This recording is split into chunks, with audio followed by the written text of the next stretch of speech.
Hello दोस्तों, नमस्कार। स्वागत है आप सभी का एजुकेशन मंत्रा में। दोस्तों, बात करने वाले हैं विभिन्न प्रतियोगी परीक्षाओं से संबंधित लेटेस्ट अपडेट के बारे में। वीडियो में आगे बढ़ें इसके पहले जो सुपर टेट की प्रिपरेशन कर रहे हैं उनके लिए एक छोटी सी इन्फॉर्मेशन। अगर आप सुपर टेट 2022 की प्रिपरेशन कर रहे हैं तो ऐसे में चच्चू पब्लिकेशन लाए हैं बेहतरीन स्टडी गाइड संपूर्ण पाठ्यक्रमानुसार। इसमें 5000 से अधिक बहुविकल्पीय प्रश्न वो भी व्याख्या सहित दिए गए हैं और साथ ही साथ 14 विषयों पर संपूर्ण अध्यायवार थियरी जो है इस पुस्तक में दी गई है। 4 महीने की समसामयिकी दी गई है। 2019-18 के हल प्रश्न पत्र दिए गए हैं। और इतना ही नहीं, चच्चू पब्लिकेशन लाए हैं सहायक अध्यापक भर्ती परीक्षा 2022 के लिए 15 सॉल्व्ड प्रैक्टिस सेट और 2 सॉल्व्ड पेपर 2018 और 19 के, जिसमें 2200 से अधिक बहुविकल्पीय प्रश्न व्याख्या सहित दिए गए हैं, जो आपकी प्रिपरेशन को काफ़ी ज़्यादा बेहतर करने वाले हैं और आकलन भी करने वाले हैं कि किस लिहाज तक कितनी आपकी प्रिपरेशन हुई है।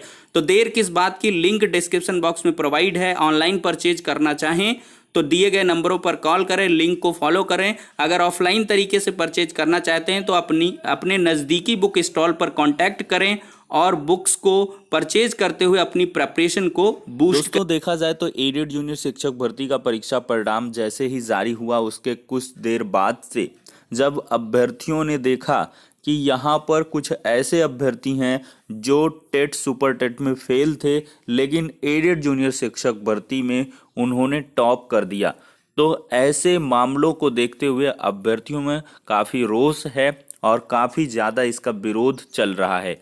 तो इसी पर बेस्ड आज समाचार पत्र में खबर प्रकाशित हुई है, उसको देखते हैं क्या कुछ है। तो देख सकते हैं दोस्तों, 150 में 145 नंबर पाने पर उठ रहे सवाल। पीएनपी अधिकारी से जांच की मांग की गई है। सुपर टीटी और सीटीटी में फेल पर एडेड जूनियर में किया टॉप। ये एक बड़ा मसला है। सहायता प्राप्त स्कूलों में 1504 सहायक अध्यापक और 390 प्रधानाध्यापकों की लिखित परीक्षा में भी सेंधमारी की आशंका जताई जा रही है। प्रतियोगी छात्रों का आरोप है कि नकल माफियाओं के खेल के कारण 17 अक्टूबर को हुई परीक्षा में कुछ ऐसे छात्र टॉपर में शामिल हो गए जिनका शैक्षिक रिकॉर्ड अच्छा नहीं है। 150 अंकों की परीक्षा में एक ऐसे अभ्यर्थी को 145 अंक मिले हैं जो पूर्व में बीटीसी चतुर्थ सेमेस्टर 2015 उच्च प्राथमिक स्तर की शिक्षक पात्रता परीक्षा और 69,000 में 64 नंबर पाकर फेल हो गया था। उत्तर प्रदेश अधीनस्थ सेवा चयन आयोग की ओर से आयोजित पीटी परीक्षा में मात्र 48 परसेंटाइल पाकर फेल हो चुका है, लेकिन अचानक एडेड जूनियर भर्ती में 150 में से 145 अंक हासिल कर लिए। यही नहीं, उसके सगे भाई को 139 और उसके कई सहयोगियों को 125 से अधिक अंक मिले हैं। छात्रों का आरोप है कि जिस प्रकार 69,000 भर्ती में कई अयोग्य अभ्यर्थी नकल माफियाओं से साठगांठ कर 150 में 140 से अधिक अंक पा गए थे, उसी प्रकार की गड़बड़ी इस परीक्षा में भी हुई है। ओबीसी एससी संगठित मोर्चा के ने यहां पर सचिव पीएनपी को साक्ष्यों के साथ ज्ञापन देकर संदिग्ध परिणाम की जांच करने और दोषी पर आपराधिक मुकदमा दर्ज करने की मांग की है। गौरतलब है कि एडेड जूनियर परीक्षा का जो परिणाम है वो 15 नवंबर को घोषित किया जा चुका है। तो परीक्षा में ऐसे अभ्यर्थियों ने टॉप किया है जिनका शैक्षिक रिकॉर्ड ठीक नहीं है। 69,000 भर्ती में टॉपर की हो चुकी है गिरफ्तारी। प्राधिकारी से यहां पर शिकायत दर्ज की जा चुकी है। तो दोस्तों, ये मसला काफ़ी ज़्यादा उठ रहा है कि 145 अंक, हालांकि अभी तक मार्कशीट जो है वो पूरी तरीके से विजिबल नहीं हुई है, लेकिन छात्रों का दावा है कि ये कोई और अंक नहीं 145 ही हैं। अब देखते हैं कि यहाँ पर क्या कुछ निकट समय में दिखाई पड़ता है, लेकिन ये बात अब काफ़ी ज़्यादा कह लें इसको समाचार पत्रों तक में प्रकाशित कर दिया गया है। तो अवश्य ही इस पर जांच जो है होनी चाहिए कि आखिरकार मसला क्या है। अभ्यर्थी यदि गलत हैं तो छात्र सही है, तो उनको खुद सामने आकर इस चीज़ का विरोध करना चाहिए और साक्ष्यों के आधार पर यहाँ पर वार्ताएं करनी चाहिए। दोस्तों, वहीं पर दूसरी तरफ देखा जाए तो टीटी के प्रवेश पत्र जारी हो चुके हैं और 2 घंटे में 11,000 डाउनलोड्स हुए हैं। जी हाँ दोस्तों, एक रिकॉर्ड तोड़ डाउनलोडिंग हुई है उत्तर प्रदेश शिक्षक पात्रता परीक्षा यूपीटीटी के जो प्रवेश पत्र हैं शुक्रवार को दोपहर www.updl.gov.in पर जारी हो गए हैं और प्रवेश पत्र जारी होने के 2 घंटे बाद 5:30 बजे तक 11,000 से अधिक अभ्यर्थियों ने डाउनलोड कर लिया। 28 नवंबर को प्रदेश के 2,554 केंद्रों पर प्रस्तावित टीटी के लिए परीक्षा नियामक प्राधिकारी ने सभी 75 जिलों में केंद्र बनाए हुए हैं। 28 नवंबर को 10 से 12:30 बजे की प्रथम पाली में प्राथमिक स्तर की परीक्षा में पंजीकृत 12,91,628 अभ्यर्थियों के लिए 2,554 परीक्षा केंद्र बनाए गए हैं।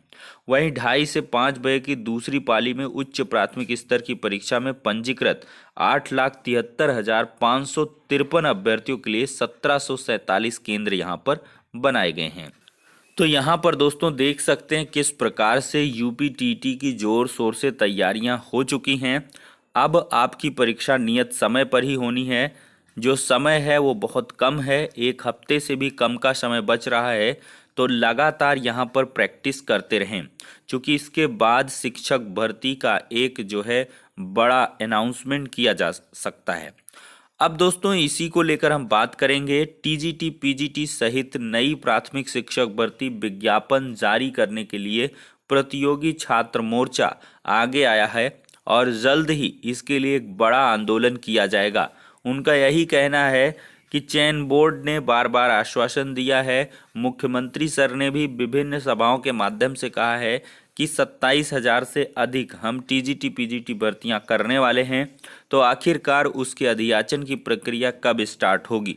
और जब तक यहां पर अधियाचन की प्रक्रिया स्टार्ट नहीं हो जाती तब तक यहां पर अनवरत धरना प्रदर्शन जारी रहेगा। इसके लिए प्रतियोगी छात्र मोर्चा और भी कई छात्र संगठन यहां पर आगे आ रहे हैं और वो लोग सिर्फ और सिर्फ विज्ञापन जारी करने पर जोर देंगे। यहीं पर देखा जाए तो नई प्राथमिक शिक्षक भर्ती का भी एक बड़ा मुद्दा है।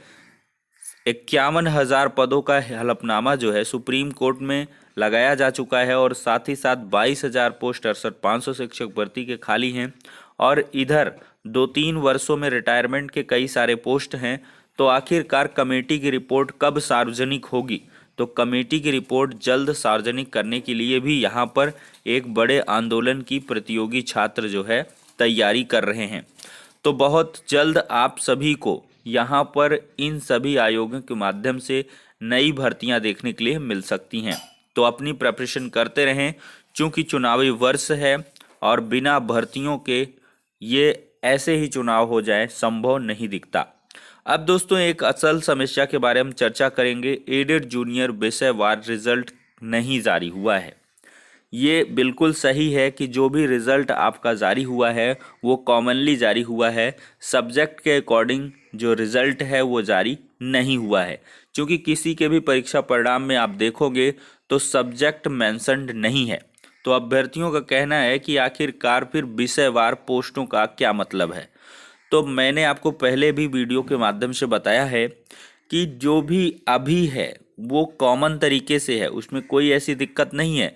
लेकिन जब अभी आप लोगों के आवेदन लिए जाएंगे तब साफ तौर पर वहाँ पर विषय का विकल्प मांगा जाएगा कि आप किस विषय से अप्लाई कर रहे हो और उस विषय से ही आप अप्लाई करोगे जिस विषय से आपने OMR में जो है बबलिंग की हुई है।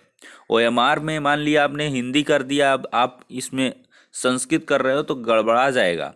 और साथ ही साथ सब्जेक्ट का कॉम्बिनेशन भी यहाँ पर मांगा जा सकता है, ठीक है। और इसकी पूरी उम्मीद है कि सब्जेक्ट का कॉम्बिनेशन मांगेगा, जैसे TGT वगैरह में होता आया है ठीक उसी प्रकार से इसी पैटर्न पर इसमें भी चीज़ें आपकी काउंसलिंग के दरमियान देखी जाएंगी कि आपके ग्रेजुएशन में वो सब्जेक्ट हैं कि नहीं है जिन पर आपने आवेदन कर रखा है। वैसे भी मोटे तौर पर देखा जाए तो मैथ एंड साइंस के लिए अगर आपने जूनियर का जो TT दिया है तो आप मैथ एंड साइंस के लिए वैलिडेट कर जाओगे।